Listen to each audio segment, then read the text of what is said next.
নমস্কার বন্ধুরা, তোমরা সবাই কেমন আছো? বড়দের প্রণাম, ছোটদের অনেক অনেক ভালোবাসা। হচপচ রান্নাঘরে চটপট আমি আরেকটি রেসিপি নিয়ে চলে এসেছি, তোমরা দেখতে থাকো। চলো দেখো আজ আমি কি বানিয়েছি। সবজি দিয়ে বড়ি দিয়ে হালকা ঝোল। যা গরম পড়েছে এই টাইমে একটু হালকা সবজির ঝোল খেলে শরীরটা ভালো থাকবে, পেটটা ভালো থাকবে। দেখো প্রথমে আমি বড়িগুলোকে ভেজে তুলে নিচ্ছি। বড়িটা ভাজা হয়ে গেছে, এবারে আমি পটলগুলোকে ওই তেলে ভেজে নেব।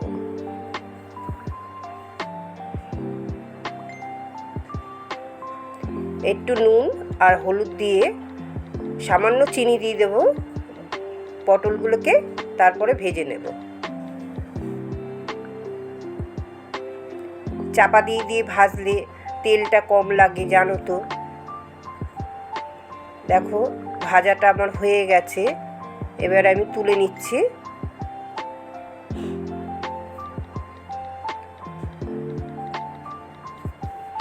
দেখো ওই তেলের মধ্যেই আমি কুমড়োটাকে ভেজে নিচ্ছি। পটল ভাজা হয়ে গেল, এবার আমি কুমড়োটা ভেজে নেব।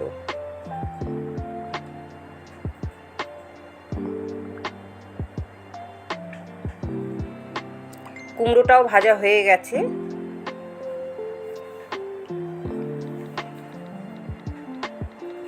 এবার আমি আলুগুলোকে ভেজে নেব। সামান্য নুন আর হলুদ দিয়ে ভেজে নিতে হবে।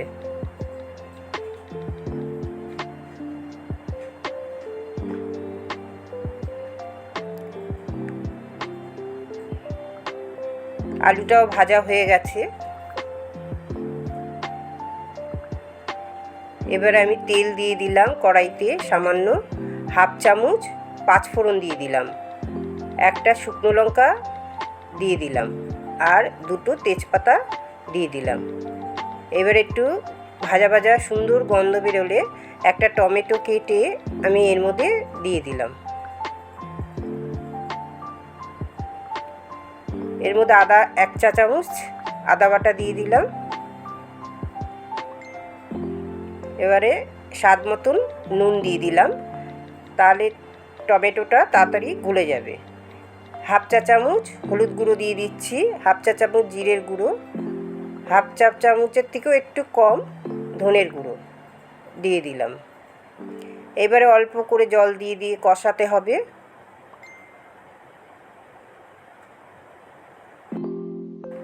চিনিটাও দিয়ে দিচ্ছি। নিরামিষ ঝোল তো একটু মিষ্টি মিষ্টি হবে। আর কটা কাঁচা লঙ্কা, যেরকম ঝাল খাবে সেরকম কাঁচা লঙ্কা দিয়ে দিতে হবে। দিয়ে কষানোটা হয়ে গেছে, এবারে আমি সবজিগুলো দিয়ে দিলাম। সবজিগুলো দিয়ে একটু কষিয়ে নেব। অল্প জল দিয়ে দিয়ে কষিয়ে নেব। সামান্য কষাতে হবে, এখন আর বেশি কষাতে লাগবে না। সবজিগুলো তো সব ভাজা, মশলাও আগে কষিয়ে নিয়েছি। এবারে আমি গরম জল দিয়ে দিলাম। এই রান্নাটা খুব চটপট হয়ে যায় আর খুব হালকা, গরমের সময় খেতেও ভালো লাগে। এবার আমি চাপা দিয়ে দিলাম। এবারে দেখো একটা বাটির মধ্যে হাফ চা চামচ জিরের গুঁড়ো, হাফ চা চামচ ধনের গুঁড়ো আর চা চামচে 4 ভাগের 1 ভাগ লাল লঙ্কার গুঁড়ো, এটা আমি ভাজা মশলা করে নেব। আর বন্ধুরা, আমি কিন্তু এই রান্নাটা পুরো কাঁচা লঙ্কা দিয়েই করেছি, আর এটা আমি ভাজা মশলা করব বলে আমি সামান্য লাল লঙ্কার গুঁড়ো নিয়েছি এখানে।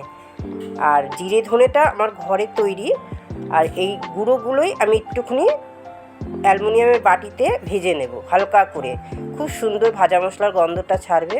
দেখো ভাজা মশলাটা আমি দিয়ে দিচ্ছি, এটা অপূর্ব গন্ধ লাগে এই ভাজা মশলাটা এই ঝোলেতে দিলে। দেখো দিয়ে এবার আমি চাপা দিয়ে দিলাম। আমার রান্নাটা হয়ে গেছে কমপ্লিট। বন্ধুরা, এই রান্নাটা তোমাদের কেমন লাগলো? যদি ভালো লাগে একটা লাইক, শেয়ার, সাবস্ক্রাইব করে দিও। আর তোমরা সবাই এই গরমে খুব ভালো থেকো, সুস্থ থেকো। আর এই রেসিপিগুলো তোমরা এতটা ধৈর্য ধরে দেখো, তার জন্য তোমাদের অনেক অনেক ধন্যবাদ।